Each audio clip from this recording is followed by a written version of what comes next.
Hi, this is Chris from the Project Management Guide. This video is called the Project Plan Document and its three main objectives.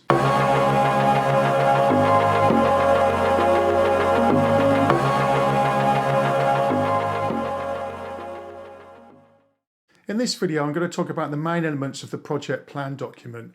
I'm also going to talk about some other names that you might have come across that are very similar to the Project Plan document.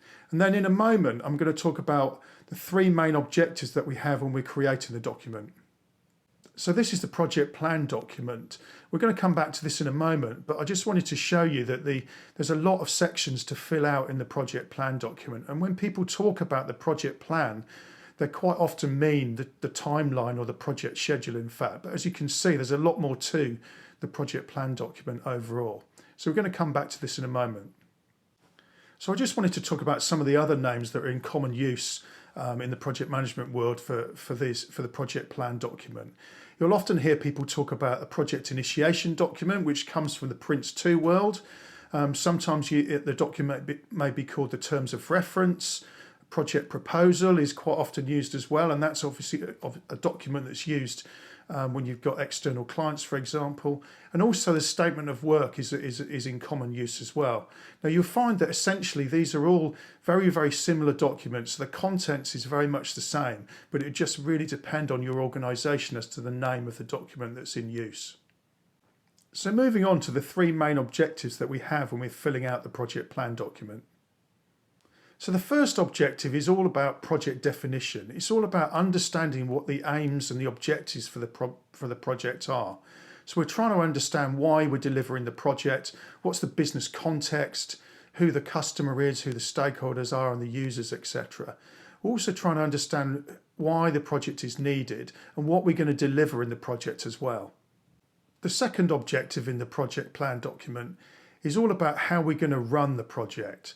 So what are the main activities that we're going to have in the project? What's the approach that we're going to take for delivering it? And who is going to be doing what? What are the roles and responsibilities?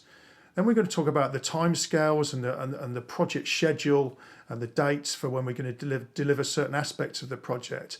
And then finally in this section, we talk about the project budget, so how much the project is going to cost. So our third objective is to make sure that we outline our project governance. So how are we going to keep our stakeholders and our sponsor and everybody involved in the project up to date on how we're doing? So this is all about quality assurance and making sure that we're hitting our timelines and that we're making sure our budget is on track, etc. And everybody's all still on the same page. So this section of the Project Plan document is all about setting out all the information on how we're going to run the project governance in that way.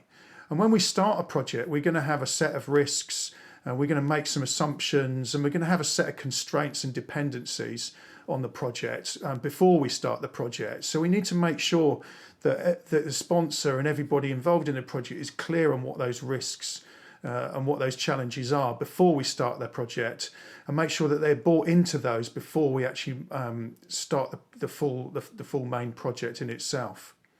So it's important to get all of that signed off before we start the main project.